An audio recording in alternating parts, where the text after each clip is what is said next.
Hello and welcome. I'm Chantel and I will be your presenter for today's professional learning course. This presentation will focus on well-being. I will be asking you to participate in a few activities and engaging with some information about how we as educators can impact and improve children's educational well-being. Why is well-being important? Well-being is something that everyone aims for and arguably has a right to. Well-being has begun to grow in popularity and a deeper understanding about the importance of how it affects children and their education. An example is having a daily acts of kindness. The children share a kind word or action with their peers. This gives them a positive boost if they are feeling low, or they may become happier, sharing a happy dance, which when we feel good, we learn better. In the book Nurturing Wellbeing Development in Education, the authors explain the connection between education, achievements, and stakeholders to have well-being at the core of a curriculum, which is fundamental for learning. There needs to be this connection for the children to have a strong relationship to educators, be able to take risks to achieve, and have support from the community around them. This is the grounding for their well-being and a positive education. In the article, Positive Education, Creating Flourishing Students, Staff and Schools, it focuses on how in Australia, well-being is a relatively new concept that is being explored and the impact that positive education is having on the students. There are growing educational policies and frameworks that are documented having well-being as a developmental skill can improve children's cognitive, physical, and emotional and spiritual well-being. With this in mind, let's begin by having a brainstorm session about what well-being means to you and why it is important. Let's gather into groups of 3 or 4 and do it for 10 minutes. By going through the data from our brainstorm, it is evident that we as a school want to learn more about well-being and connecting everyone's individual approaches into one whole school approach. What is a whole school approach, you ask? This is when the entire school realizes the importance of well-being and wants to create a framework or curriculum that supports the children as lifelong learners.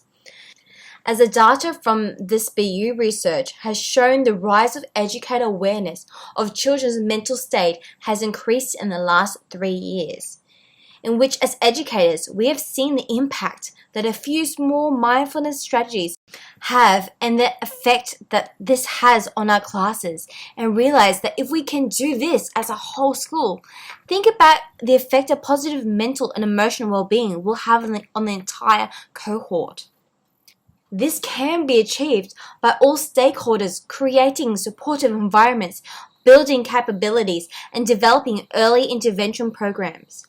This Student Learning and Wellbeing Framework handout will provide you with some brief understanding about the whole school approach and what we as a school community can do. What would a whole school approach look like? The whole school stopping and taking some mindful minutes to stop and breathe. This will encourage everyone to participate and become embedded in a daily practice.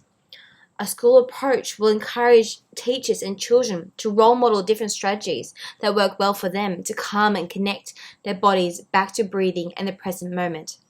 There are many different ways this could look like, and each class could have a different way and strategies that the children respond to best, depending on their dynamic and the individuals in their class. However, the well-being will be present. Presented are a few ideas that could add to the daily running of the school, such as planning new clubs during play breaks that allow children to have a quiet space or a place of calm to calm down in a safe environment, such as yoga, breathing, drawing, sensory, mindfulness, or nature clubs to support children who are feeling anxiety, stress, or just need a break to have a choice to attend one of these classes to center themselves before going back to learning. To begin with, this could look like a leader going over the PA system with some nice calming music, teaching the kids how to have a deep breath, or to have a guided meditation playing over for 5 minutes, so everyone can have that time to stop, close their eyes, have some breaths, calm and reconnect and ground back into their personal space. So then they can learn, they can focus. We can, as teachers, we can go back and have that time too, to not feel stressed, not feel like we have to go, to stop, take some calming breaths, then go back into the lesson. It will benefit everyone present. By having some yoga and some mindful movements, this gives the children some feel-good chemicals in their brains. Some potential barriers to successfully implementing the whole school approach, and some suggestions as to why these barriers will be overcome or worked around are some teachers not wanting to learn or implement wellbeing practices, unwillingness of children wanting to try and engage in wellbeing experiences, families not understanding the importance of wellbeing in the framework, and change to the way that wellbeing is taught and discussed. The image from the slide explains how important it is for the school to have a positive wellbeing curriculum, as it gives opportunity for children to have a voice, feel like they belong, think positively about themselves and school. If a child can have this, we are setting them up to achieve. We are giving them the opportunity to grow and develop into the best they can be. Some suggestions to overcome these barriers would be to give a whole school professional development workshops on pupil-free days, the first day of the year. Let them come in, teach teachers about this, give them the opportunity to understand what well-being means and how important it can be. Provide well-being classes for teachers, such as yoga, walks on the beach, some drawing activities in the staff room. Giving them the opportunity to have well-being will give them the opportunity to teach kids about it, because if they believe it, the kids will believe it.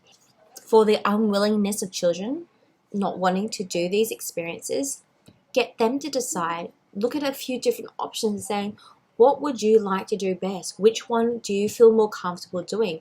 Could be breathing, it could be yoga, it could be just playing with a fidget toy, running their hands through something slimy, or just to connect to the way they're feeling in that moment. For families, give them a handout.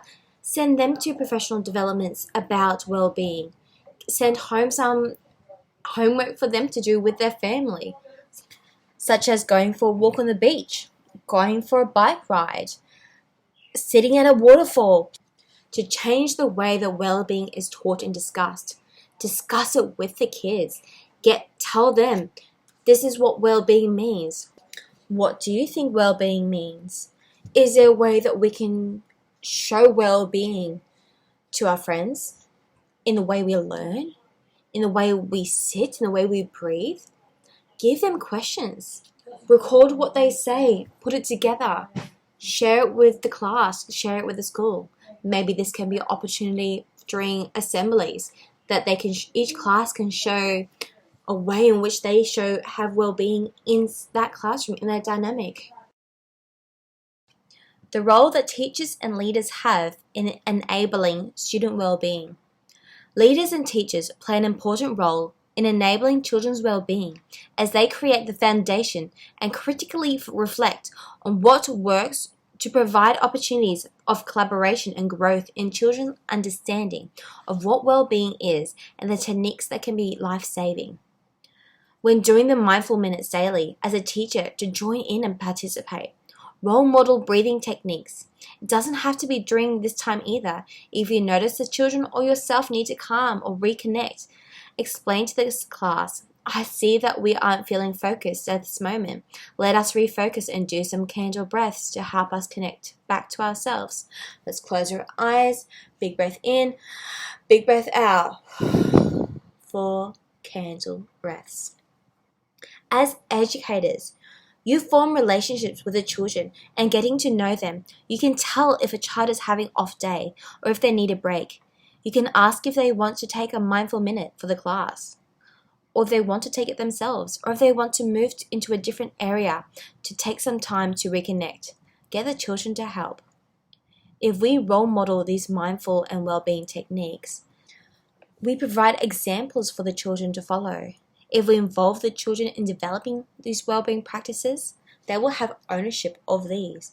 They will be able to embed them into their own daily lives.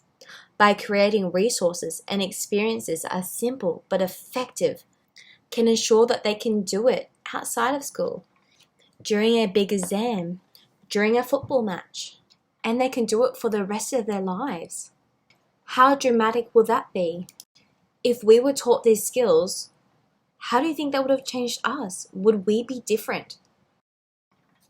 The steps needed to build a concept of positive school ecology are open communication from all stakeholders, professional learning for teachers, leaders, learning how to express emotions and understand them, to have daily discussions about feelings, what we can change and how to help, to have daily mindful experiences, for teachers to use resources such as teacher tips, such as connecting to our purpose, adapting a growth mindset in teaching, focusing on kindness and gratitude, and having good sleeping habits. If we as teachers can do that for ourselves, think what we can do if we teach the kids that. Each person working at the school has to show this to make sure that it is a whole school positive ecology. If this happens with everyone, the students will see it happening. They will notice the difference with the teachers. They will be able to feel more comfortable coming to us if they've got a problem, if we can give them strategies to work through it. And if we continually research and go to professional developments and find out more information about well-being and tell these to the kids, teach the parents, then the whole school approach will happen. The impact this will have on the well-being of students is for them to build stronger relationships between all stakeholders, deeper connections to educators and peers, for the children to have self-help skills, for them to have strategies to cope and calm themselves, to have positive self-talk and esteem, for them to think more positively about themselves. This is something I wish I had learned at a young age, and which is an important part of my program with the children. Enhancing focus and learning. Reconnecting back into learning, more bite-sized lessons that are stimulating and engaging for the children. This will have a lasting effect and impact on the children who are going through this whole school approach. How a positive school ecology can be sustained in relation to future well-being planning. This image is from your handout, as it's a simple yet effective way to show the well-being approach. So, changing to relate to present and future cohort. Every year will be different, and as an educator, we are flexible and adapt to each classroom dynamics needs. Simple yet effective. Have simple breathing techniques displayed or resources available for the children to use in the room. Continual professional learning and staying up to date with new research and findings. Continue to grow your personal and school-based repertoire. This can help to continually connect with different children's needs. How will we measure the success of this program? The growth and development of the children, the change in dynamic at the school, children and educators' attitude towards learning, comments from families, changes in children's outlook of life and future careers through surveys, reflections on curriculum and tasks, community spirits, research, discussion, and feedback. There's so many ways that we will know that it works, and if it doesn't work. That is when we have to be flexible, and we will change and grow and develop all of our resources to make sure that these children have a stable well-being education. Let us work together to create a whole school approach that stimulates and gives children a chance to become positive in their educational and emotional well-being. Thank you so much for listening to this presentation.